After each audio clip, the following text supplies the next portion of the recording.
"I found your boxes in the garage," my mother-in-law sneered, blocking the entryway to my own home. Such a waste of money, those modern things.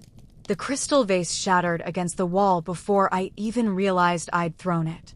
Diana's triumphant smile vanished as shards exploded near her carefully coiffed hair. Chris sprinted into the room, his face pale with shock. "Emma, have you lost your mind?" he shouted, rushing to his mother's side. "Not to mine. Never to mine." I stood amid the wreckage of what had been gradually becoming her home. The farmhouse dining set that replaced our Scandinavian table last week, the heavy drapes installed day by day to suffocate our once sunlit windows, the gaudy paintings covering walls where our memories once hung. 6 weeks of watching Diana systematically erase us from our own space, piece by piece, room by room, while my husband remained blind to it all. "I poured everything into building this home with you," I said, my voice terrifyingly calm as I grabbed my car keys. "And you let her destroy it in less than 2 months. His face twisted with conflicted loyalty. For just a moment, I saw a flicker of understanding in his eyes, the same look he'd had yesterday when he found his favorite reading chair replaced, but it vanished as quickly as it had appeared. "Where are you going?" "Emma, wait. If your mother isn't gone when I come back," I said, hand on the doorknob, "then I won't be coming back at all." The door closed behind me with a soft click that somehow echoed louder than the shattered vase. As I started my car, I saw Diana's face appear at the window, already measuring for new curtains. It had started 6 weeks earlier with small changes I'd tried to ignore. "The lock's been changed," I muttered, staring at the unfamiliar brass knob on my own front door. My trembling hand clutched the now useless key as footsteps approached from inside. When the door swung open, my mother-in-law stood there with an expression halfway between smugness and performative concern. "Emma, honey, did you forget? Harold and I had the locks upgraded for safety after that break-in down the street." Diana's voice dripped with sweetness, but her eyes remained cold as she handed me a new key. "We thought it best not to bother you at work. You're always so busy with those little decoration projects." I bit my tongue until I tasted copper. Little decoration projects. 3 years building my interior design business, and she still talked about it like a hobby. I stepped into my house, the one my husband and I had saved for 5 years to buy, the one we'd signed the papers for just 4 months ago, and froze. The entryway was different, again. 2 days ago, she'd moved my vintage console table to dust behind it. Now it was gone completely, replaced by a bulky mahogany piece that screamed 1980s funeral home. The minimalist mirror I'd sourced from a small artisan in Portland, the one I'd already had to rescue from the garage last week, was now completely gone. In its place hung an ornate gilded monstrosity that reflected my increasingly horrified expression. "What happened here?" I managed to ask, my voice barely above a whisper. "Just a few more homey touches," Diana chirped, guiding me further into the disaster zone. "I told you that modern stuff was too cold. The delivery men just brought this piece today. It matches the side tables I ordered for the living room." As we entered the living room, I noticed our soft gray sectional, the one Chris and I had spent countless evenings curled up on, had been pushed awkwardly against the wall. Diana had been slowly rearranging the furniture for weeks, each day moving things just slightly until the room's layout was completely different from our original design. "Chris said he didn't mind the changes," Diana added, watching my reaction. "He mentioned just yesterday how much more comfortable the new arrangement is for watching TV. Chris had said no such thing, at least not to me. Just last night, he'd complained that he couldn't stretch out properly on the sectional anymore, though he'd quickly changed the subject when I pointed out his mother's rearrangements. It was the same pattern we'd fallen into for weeks. I'd notice a change. Chris would acknowledge it was annoying, but insist it wasn't worth confronting his mother about, and another piece of our home would slip away. "Where are the rest of our things?" I asked, struggling to maintain composure. I'd been noticing items disappearing day by day, cushions, lamps, decorative objects, but had tried to keep the peace by not mentioning every single change. Diana waved dismissively. Most of it's in the garage or the storage closet. Some things had to be moved to make room for the new pieces. We can discuss what to do with them later. She brightened suddenly. Oh! That reminds me, I hope you don't mind, but I invited Pastor Williams and his wife for dinner tomorrow. They've been dying to see the house now that we've made it more presentable. Her house. That's how she was treating it. Not even a month into her temporary stay, and she was hosting her own dinner parties. I pulled out my phone and texted Chris. We need to talk. Now. 3 dots appeared, then disappeared, then reappeared. Finally, stuck in meeting. Everything okay? Before I could respond, Diana's hand fell on my shoulder. Emma, dear, I know change is hard. But trust me, Christopher grew up with this style. Deep down, this is what makes him feel at home. You want him to feel at home, don't you? I'd heard variations of this guilt trip several times over the past few weeks. Each time Diana made a change, she would imply that opposing her meant I didn't care about Chris's happiness. And each time, Chris would hesitate to contradict her, caught between his mother's expectations and my frustration. My phone buzzed again. Mom said she was helping organize things. Is it looking better? I stared at his message, then at the stranger's house I was standing in. This wasn't just organizing, this was a systematic erasure of our taste, our choices, our life together. Yet somehow Chris couldn't see it, or didn't want to. I need some air, I mumbled, turning toward the door. Before you go, Diana called after me. Would you mind picking up some groceries for tomorrow's dinner? I've made a list. She held out a notepad filled with her looping handwriting, 2 pages of items, none of which we normally stocked. I took it without a word and walked out, closing the door quietly behind me even though every fiber of my being wanted to slam it off its hinges. Sitting in my car, I pressed my forehead against the steering wheel and took deep, shuddering breaths. How had we gotten here? It had started innocently enough. Diana's condo was being renovated after water damage, and she needed a place to stay, just for a week or 2. Chris had suggested she take our guest room, and I'd agreed. After all, she'd recently lost her husband, and Chris was worried about her being alone. Just until the contractor's finish, he'd promised, kissing my forehead. 2 weeks, tops. That was 6 weeks ago. I didn't pick up Diana's groceries. Instead, I drove to Lake Union Park and sat watching the water, trying to quiet the storm in my mind. When my phone rang with Chris's name on the screen, I answered immediately. Hey, what's wrong?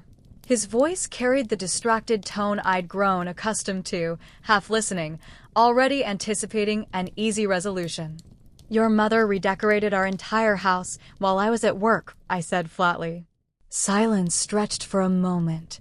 She mentioned she was going to help organize a bit. He finally replied. Organize? Chris, she replaced our furniture. She put everything we picked out together in the garage. She changed the locks. Another pause. The locks? That seems excessive. But she's just trying to help. You know how she is. That's exactly the problem. I do know how she is. And now she's planning dinner parties at our house and acting like she owns the place. I heard him sigh, that familiar sound that always preceded him taking his mother's side. She's lonely, Emma. Dad's only been gone 8 months. Can't you just, I don't know, compromise a little? It would mean a lot to her. Compromise? My voice rose despite my efforts to stay calm.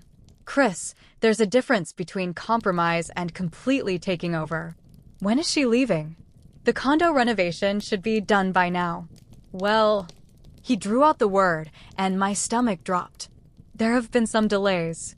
The contractor found black mold, so they have to do additional remediation. It might be another month or 2. The world seemed to tilt under me. 2 months? Chris, I can't. It's just temporary, he interrupted. And honestly, it's been nice having her around.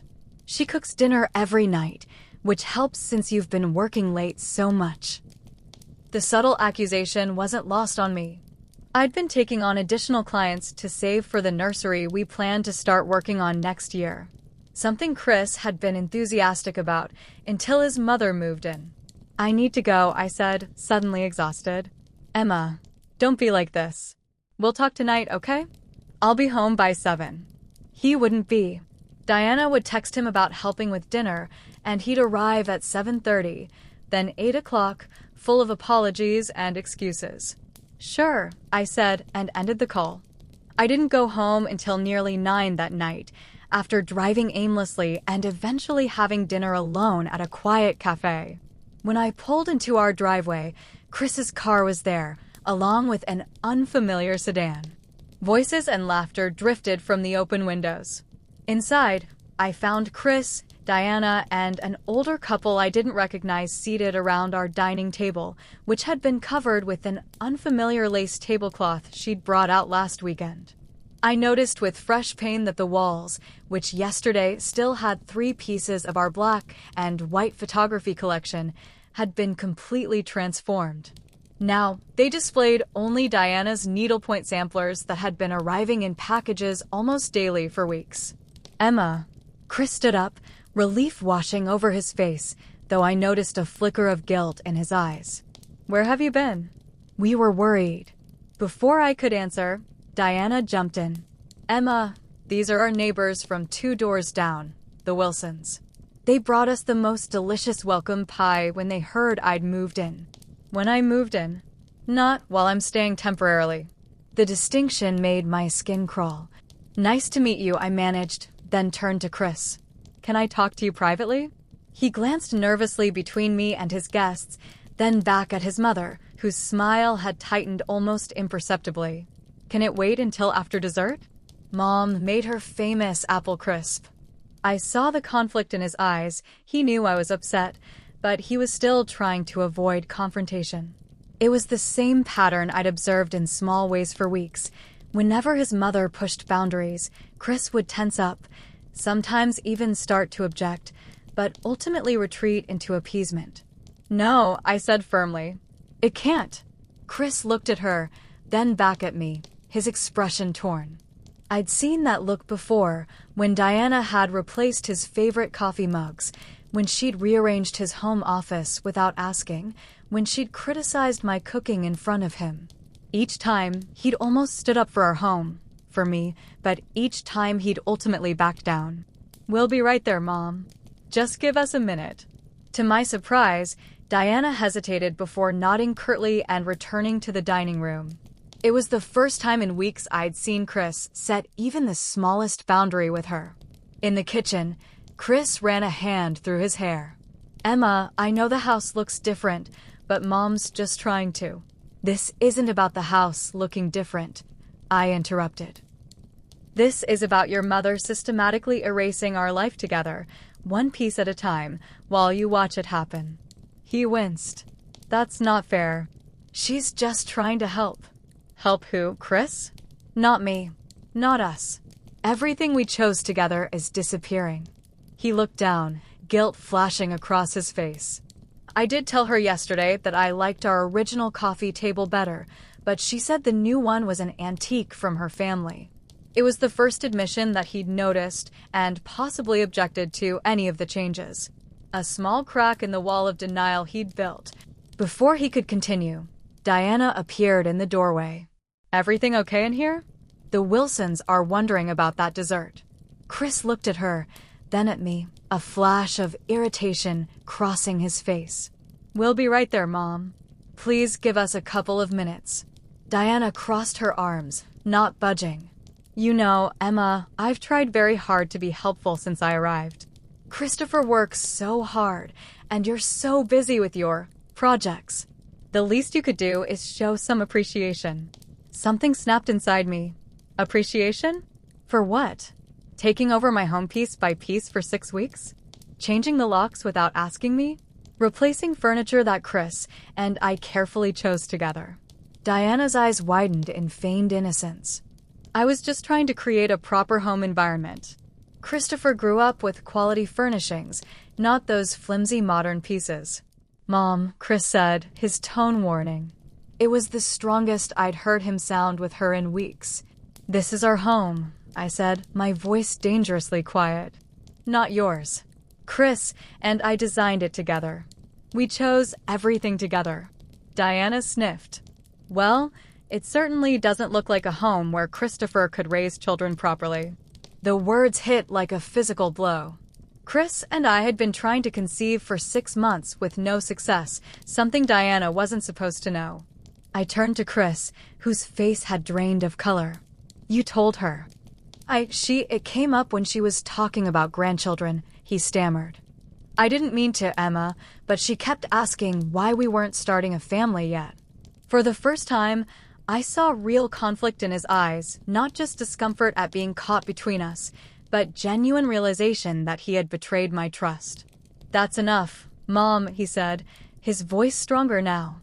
But it was still too little, too late. I grabbed my car keys from the counter. "Where are you going?" Chris asked, panic rising in his voice. "Somewhere that feels like home," I answered. "Because this doesn't anymore." I walked out, ignoring his calls behind me. In the dining room, the Wilsons watched with uncomfortable expressions as I passed. I heard Diana's voice. "I'm so sorry about this." She gets emotional sometimes. Outside, the cool night air filled my lungs. I wasn't just angry, I was heartbroken. Somehow, in less than 2 months, the home we'd created was slipping away, and Chris couldn't or wouldn't see it. My phone buzzed with his texts as I drove to my sister Jen's apartment, but I didn't read them. I needed space to think, to decide what to do next. Jen, bless her, didn't ask questions when I showed up at her door close to midnight. She simply made up the couch and handed me a glass of wine. "Do you want to talk about it?" she asked as I curled up under the blanket she'd provided. "Diana redecorated our entire house while I was at work," I said, the words still surreal even as I spoke them. "She changed the locks, replaced our furniture, and is now hosting dinner parties for people I've never met." Jen's eyebrows shot up. "Holy shit. What did Chris say?" "He told me I was overreacting. That she's just trying to help." I took a long sip of wine. She was supposed to stay for 2 weeks. It's been almost 2 months, and now he says it'll be at least 1 or 2 more. Can't she stay somewhere else? A hotel? Another family member? Apparently not. I stared into my glass. The worst part is, Chris doesn't even see the problem. It's like, the moment she moved in, he reverted to being her son rather than my husband. Jen sat beside me. "Have you considered this might not be temporary? That she might be engineering a permanent arrangement?" The thought had crossed my mind, but hearing Jen say it made my stomach clench. Chris wouldn't allow that. We've talked about starting a family, having the house to ourselves. But has he done anything to enforce boundaries with her? Has he set a firm moving out date? I was silent, which was answer enough. "You need to have a serious conversation with him," Jen said. "Away from the house. Away from Diana. Make it clear that this situation isn't working. And if nothing changes?" She squeezed my hand. "Then you'll have a different kind of decision to make." Chris called 17 times throughout the night and morning. I finally answered when I woke up on Jen's couch. "Emma, where are you?" "I've been worried sick." His voice was strained. "I'm at Jen's." I needed space to think. You can't just disappear like that. Mom and I were up half the night worrying. The fact that he included Diana in his concern irritated me further. "I'm an adult, Chris. I texted you that I was safe. Come home so we can talk about this properly," he said, his tone softening. "I understand you're upset." "I don't think you do." I sat up, suddenly very clear about what needed to happen. "I'll meet you for lunch today." "Just you." "Not at the house." He hesitated. "I have meetings until 3. This is more important than meetings, Chris. This is our marriage." After a pause, he agreed. "Okay, the cafe near your office at noon. I'll be there." I arrived at the cafe early, armed with notes I'd made that morning. This couldn't be an emotional conversation. I needed to be direct and clear about what had to change. Chris arrived 10 minutes late, looking haggard. I'm sorry about yesterday, he began before even sitting down. Mom went too far with the redecorating. I told her she should have consulted you first. This isn't just about the redecorating, I said. Though that's certainly part of it. This is about boundaries, respect, and what kind of marriage we have. He looked surprised by my tone, but nodded for me to continue. Your mother has taken over our home, Chris. She's rearranged and replaced our belongings, changed locks without permission, and is treating the house like it's hers. And you've allowed it. She's family, Emma. She needed help, and... I'm your family too, I interrupted. I'm your wife. We built this life together. And in less than 2 months, I've become a guest in my own home. He had the decency to look uncomfortable. What do you want me to do? Kick her out? She has nowhere to go. I want you to set clear boundaries. I want our house back, our furniture, our decor, our space. And I want a concrete timeline for when she'll move out. Not vague promises of soon or when the condo is ready. The condo really does have issues, the contractor found. Then she can stay in a hotel or rent a short-term apartment. We can even help with the cost if needed. But our home cannot continue to be her home. Chris sighed heavily. You're making this into a bigger deal than it is. It's temporary. And honestly, I like having her around. She cooks, she cleans, she makes the place feel lived in. Lived in by her, not by us, I pointed out. And what happens when we want to start a family? Is she going to be there too, dictating how we raise our children? His expression changed. She has a lot of experience with children, Emma. She raised me and my siblings. A cold realization washed over me. You've already discussed this with her, haven't you? Having her stay even after the condo is fixed. His silence was damning. I see. I gathered my purse.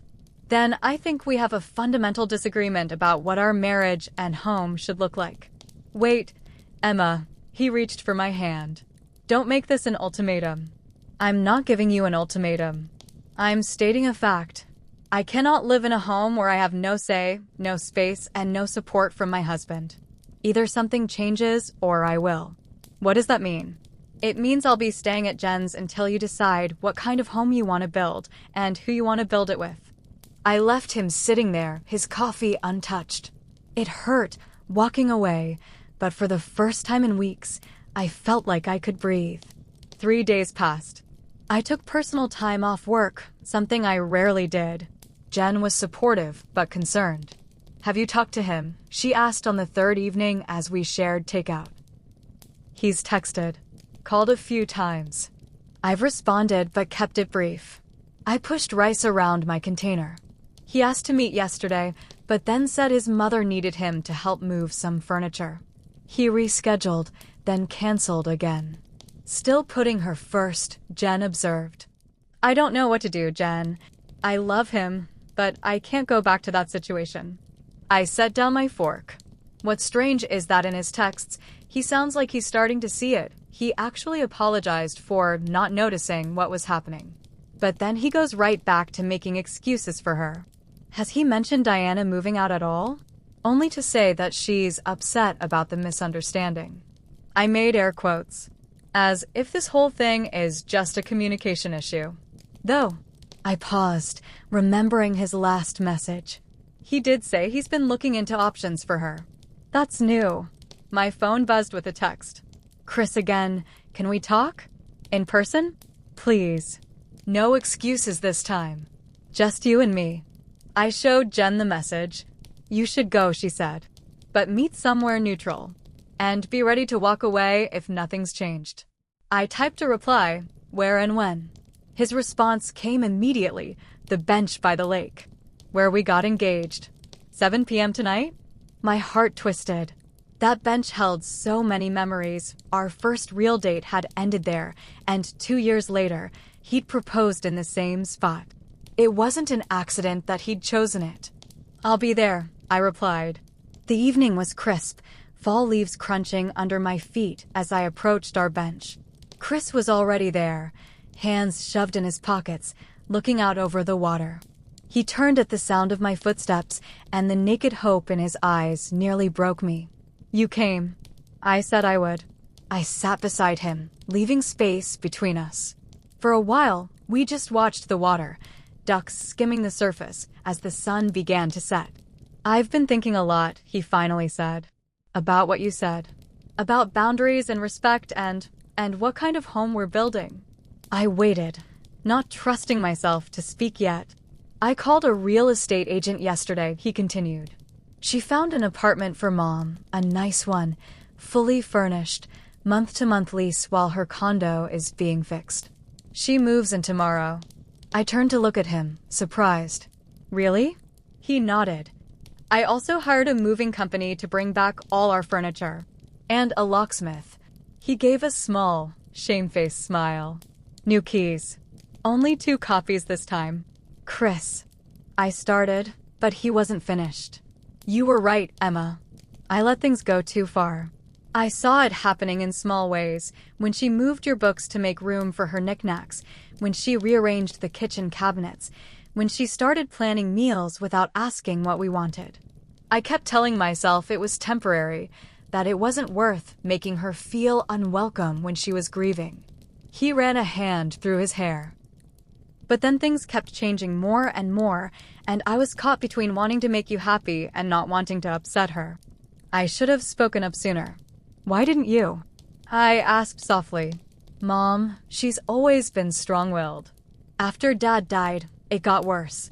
And I think I felt guilty for not being there enough during his illness, so I was trying to make up for it by letting her have her way. But I was so focused on not hurting her feelings that I didn't see how much I was hurting you, hurting us." "I understand that," I said softly. "I do. I just couldn't keep disappearing in my own life. You shouldn't have to." He reached for my hand tentatively, and after a moment, I let him take it. "I miss you. I miss our home, the one we built together. And I'm sorry I didn't see what was happening sooner." "What did Diana say about the apartment?" He grimaced. "She wasn't happy. There were tears, accusations. She said I was choosing you over family. And I told her that you are my family. That we're building a life together, and while I love her and want her in that life, she needs to respect our space and our relationship." I felt tears prick my eyes. "I never wanted to come between you and your mother, Chris. You didn't. She created that situation, not you." He squeezed my hand. "I've set up some counseling sessions for me, not us, although we could do that too if you want. I need to work on establishing better boundaries with her." For the first time in weeks, hope fluttered in my chest. "I'd like to come home," I said. Relief washed over his face. "Tonight? After Diana moves out tomorrow. I want a fresh start, just us." He nodded. Just us. As the last light faded from the sky, we sat together on our bench, planning the home we would reclaim and rebuild together. 3 months later, Diana came for dinner, her first visit since moving to her new apartment. Her condo was finally repaired, but she'd decided to sell it and stay in the smaller place, which she'd grown to love, so convenient to everything. I'd spent the day preparing, not just the meal, but myself. Chris and I had worked hard over the past months to restore our home and our relationship. It had taken weeks of weekends to sort through everything, retrieve our furniture from storage and the garage, and reinstall our original design elements. Weekly counseling, both individually and as a couple, had helped us establish healthier patterns alongside the physical reclamation of our space. We'd even turned the guest room, Diana's former domain, into a home office for me, a concrete symbol that the space was ours to define. Just as importantly, Chris and I had developed a clear set of boundaries for Diana's visits. She could come for dinner once every other week. She could offer decorating suggestions, but the final decision would always be ours. And most importantly, she needed to call before visiting, no more surprise appearances. When the doorbell rang, I took a deep breath. Chris squeezed my hand before opening the door. "Mom," he greeted her warmly, accepting her embrace. "Come in." Diana stepped inside, her eyes immediately scanning the entryway, now restored to its original design, with my vintage console and minimalist mirror back in place. "Emma," she said, her smile tight but present. "The house looks just as you had it before." "It's good to see you, Diana," I replied, accepting the bottle of wine she offered. "Dinner's almost ready." As we moved to the dining room, our sleek modern table set with the handmade pottery we'd collected on our honeymoon, I caught Diana eyeing the walls where her samplers had once hung. In their place were our black and white photographs alongside new additions, candid shots of Chris and me rebuilding our home and our life together. The dinner wasn't perfect. Diana made several comments disguised as compliments. "This chicken is surprisingly moist for being so simple," and I caught her rearranging the fruit in our bowl when she thought I wasn't looking. But Chris remained steadfast, gently redirecting when needed and changing the subject when tension arose.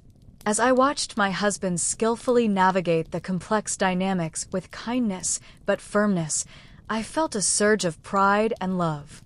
We hadn't just reclaimed our physical space, we'd strengthened the foundation of our marriage. Later that night, after Diana had left and we were cleaning up, Chris wrapped his arms around me from behind. "Thank you," he murmured against my hair.